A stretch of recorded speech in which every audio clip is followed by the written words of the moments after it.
Hey, hello and welcome once again to my YouTube channel. This is Reflex Image. In today's video, I'll be walking you through how I created this beautiful masterpiece using this picture you are seeing on my screen right now.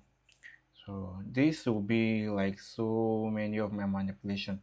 But the difference between that and this is that I'll be extracting the footer shadows in this picture and place it on the background we're going to bring in. Because the footer shadow is what makes our manipulation becomes a very good manipulation. So please pay attention to this video because it's going to help you a lot, especially when it comes to manipulating background completely. If you want to change background completely. So with no further ado, let's jump into action. So I've done my basic settings, my basic adjustment settings, because the picture was taken with raw. So what I just need to do right now is to open my picture in Photoshop, because right now I'm in camera raw. Just click on open, then I will wait for it to load up. So now the picture is in Photoshop right now. Next thing I will need to do is to crop the picture to the size I want. Then I'll do what? I'll go to my crop tool and I'm going to do what? I'm going to crop it. Right now, the reason why it actually came to this size for me is because I've actually selected 4x5 into bracketed by 10. Note, whenever you're trying to crop out, make sure you avoid all these areas, especially if you're editing pictures. This is going to reduce the resolution of your picture for you. So it's better you come to this one, the 4x5 into bracketed by 10, or if you're using 5x7, come to the 5x7 that way. So I'll click on this first one over here, 4x5. I'm going to expand from the down, I'll expand from the top also again. So I'm going to have enough border room to place whatever I want to place in. Once I'm done, the next thing I'll do is to click on my enter key. That being said right now. So the next thing we need to do right now is for you to do what? Duplicate our background layer by clicking on Ctrl J. If you're using a MacBook, click on Command J. After that, the next thing you need to do, let's name this our layer, let's name it our subject layer. Though the naming is just formality, it's not something you necessarily need to do, but for you to know the layer you're working on, that's the reason why I went ahead and give it a name. So I'm going to call this right now subject. So on my subject layer right now, as you can see, I've already clicked on it. I'm going to click on my quick selection tool and I'm going to click on select subject. Then I'll wait for the system to do the selection for me instead of me doing it manually myself. So as you can see right now, it actually did a great job for us. It did a great job for us right now. What I just need to do is to zoom in very well and to make the last adjustment that is there on the footer area. I'm going to pick my polygonal axis tool. So I'm going to click on subtraction because all I want to do is to subtract this area from the initial selection. If you want to know how I do my cropping from A to Z, there are tons of video on my channel that is going to help you out with that. So it's going to help you with background remover and stuff. So I think I'm done with this right now. Let me just do a few changes here. Let me do a few changes here. As you can see right now. So you can take your time to crop it perfectly. If you need a picture, kindly visit my Telegram. I'll drop the picture for you so that you can practice with and see if you can get the exact same result I get and send to me for review. So let's say right now we're done with selection. All I just need to do right now is to right click on it. Then all the options loading up right now. I'm just going to click on feather. Under the feather, I'll click on 2 pixel, which is already there as my default, and I'm going to click on OK. So what this does is that I actually did what?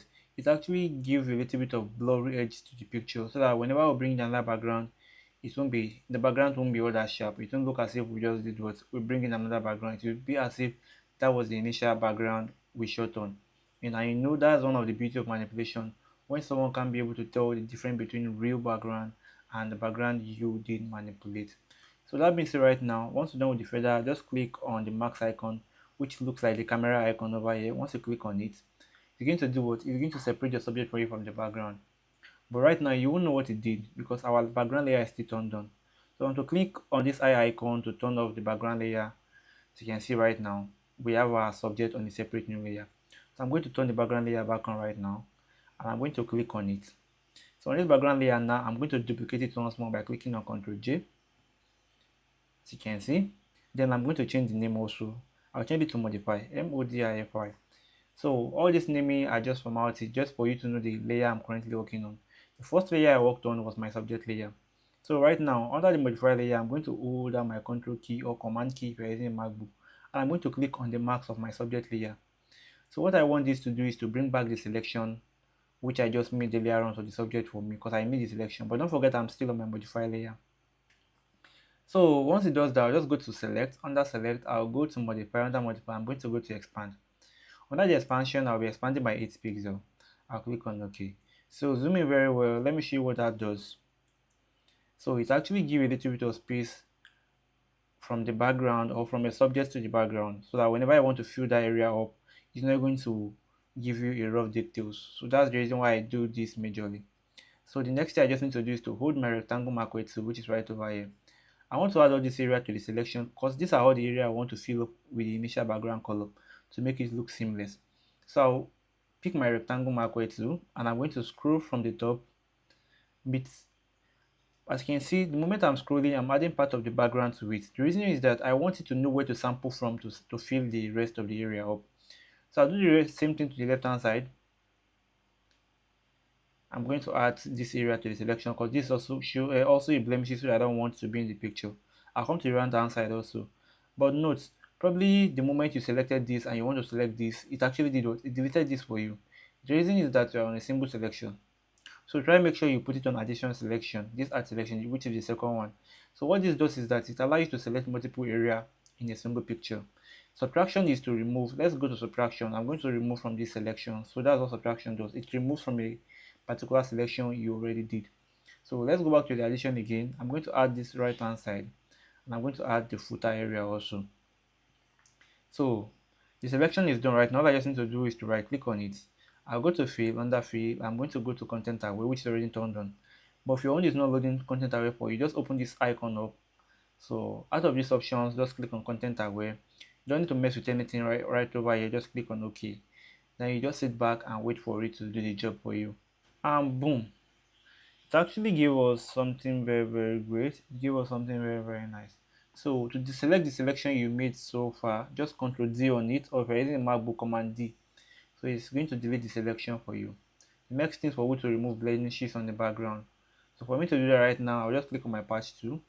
Under my patch tool, I'm going to scroll around the area I want to clean up, and I'm going to drag it to a cleaner area.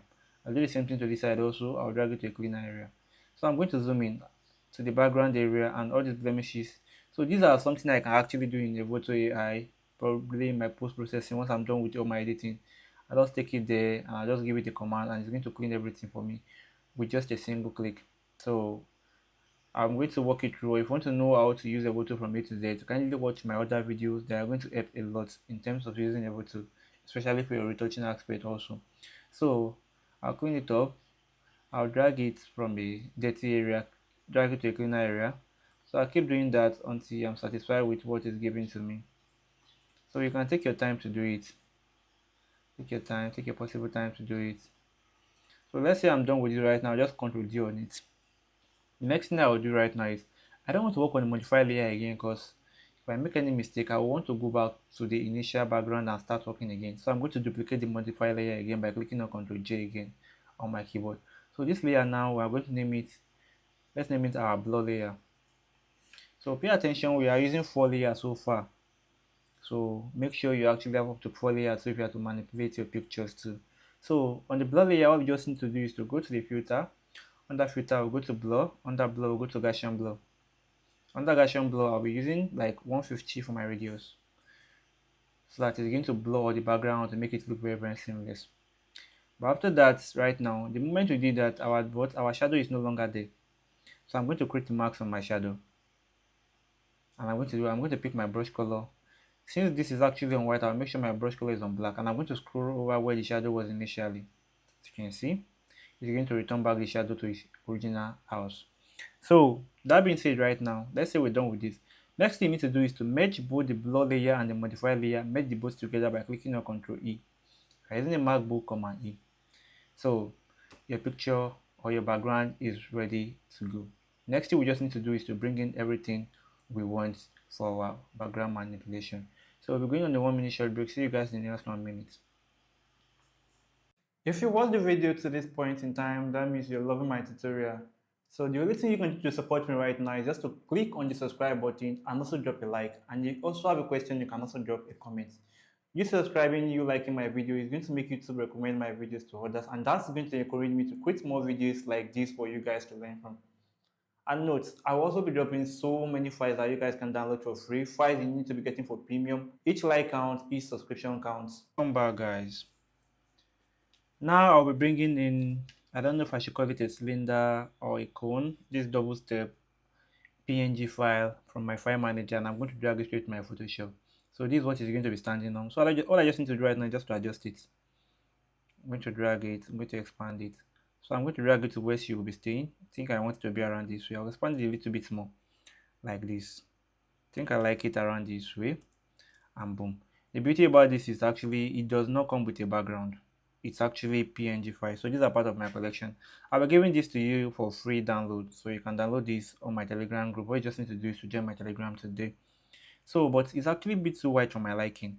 So I'll just Control M on it, as you can see right now. And I'm going to do what? Under the curve from the middle, I'm going to drag it down a little. I'll click on my enter key. So yeah, now here's the tricky aspect. The first thing first, I don't want this two stars to be there. I'm going to create a mask on it, and I'm going to pick my brush, make sure the color is on black, and I'm going to scroll over those two. Right? Next thing we need to focus on is our shadow right now.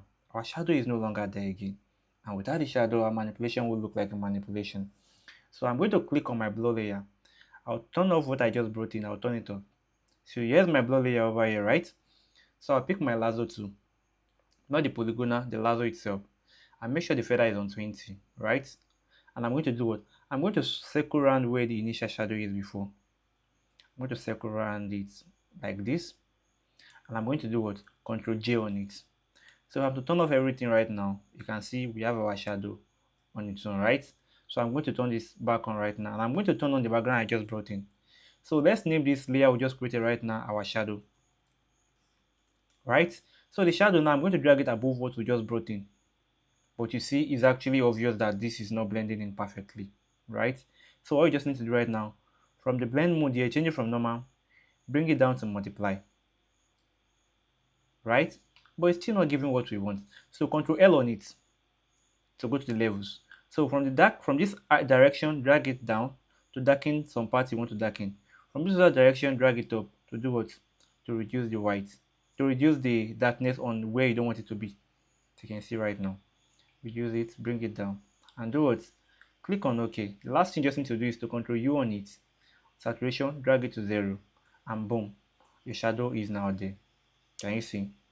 It's looking very, very hyper realistic, and that's how we do it. We usually get our shadows or our pictures, especially manipulation like this. So I hope this actually help. Pay attention to it. You can actually rewatch the video to get it right. So the last thing we need to do is to bring in another background, which we'll be using, which has a cutting feel at the back. So I'll just go back to my file manager. I'll go to where the file is located, and I'm going to drag it down. To get more backgrounds like this, all you just need to do is to join my Telegram group, and the files will be given to you for free of charge. You'll be able to download them free of charge. So here's it over here. I'm going to expand it, slice it fit. I think I want it around this way, like this. I'll click on my OK, but this is not what we want. This is just what I need here, just the cutting there. What I just need to do is to create a mask on it. I pick my brush color, I make sure the color is on black. I'm going to increase the brush size very well, and I'm going to scroll over it like this. I'm going to scroll over it like this. But now, here's the most tricky part when it comes to this manipulation. Is we have to blend this color with this initial color, these two color. So the first thing we need to do is to balance the footer color first, which is this color. So I'll click on the last layer of that, which is this blur layer. I'll go to my adjustment layer. I'll go to my hue and saturation. Under my hue and saturation, I'm going to bring down the saturation, right? And under the lightness, I'm going to bring it up a little bit until I see what I want. I'll bring it down, bring it down. Then I'm going to click on the background layer I just brought in right now. I'll still go to adjustment layer. I'll click on hue and saturation also there. But this time around, I'm going to click on this max icon just to max it, just to affect what I just brought in. I'm going to click on the max. And about the saturation also too, I'm going to do what? I'm going to bring it down. And I can either increase the lightness or I would reduce the lightness. But I'm going to increase the lightness a little bit just to match up with the background color. And boom, our manipulation is good and ready to go. All you just need to do right now is to color grade your picture and you're good. If this video helped one way or another, as you can see, I actually took my time to explain this without rushing any part of it. Don't forget to drop a like. Someone out there might be in need of this video. See you guys on my next video tutorial. Reflex out. So in case you're interested in getting any of my picture editing file, from my overlays down to my color lookup, which is my LUT file, so you just have to scroll down to your video. So under the comment, this is my description. So it's not going to load the description for you. You just have to click on show more, click on it. So it's going to show all the options. Once it does that, just click on my store link. So here's my store link. Once you click on it, it's going to take you directly to my store. So you can actually select any file you want. From the color lookup, this is a light skin LUTs. This is a feather which I use in my recent video. This is 100 premium baby overlays. This is my first video course. This video course entails on how to download all the files I want. The site I use in downloading all my files free of charge, including my Photoshop panels also. This includes my PNG files. This includes all my packs, all my picture editing files, my premium overlay, my PNG, my flying fabrics, my color lookup, my presets. So once you buy this, you've already bought everything apart from this one. So here is my flying fabrics. Here is my, in case you want to give me any project for me to work on. Here's my color lookup. Here is my background overlay, and here is my preset file. So in case you're interested in buying any one, you can actually go for them. The good news there is that you can actually buy your own currency, any currency of your choice. You can buy with any currency of your choice.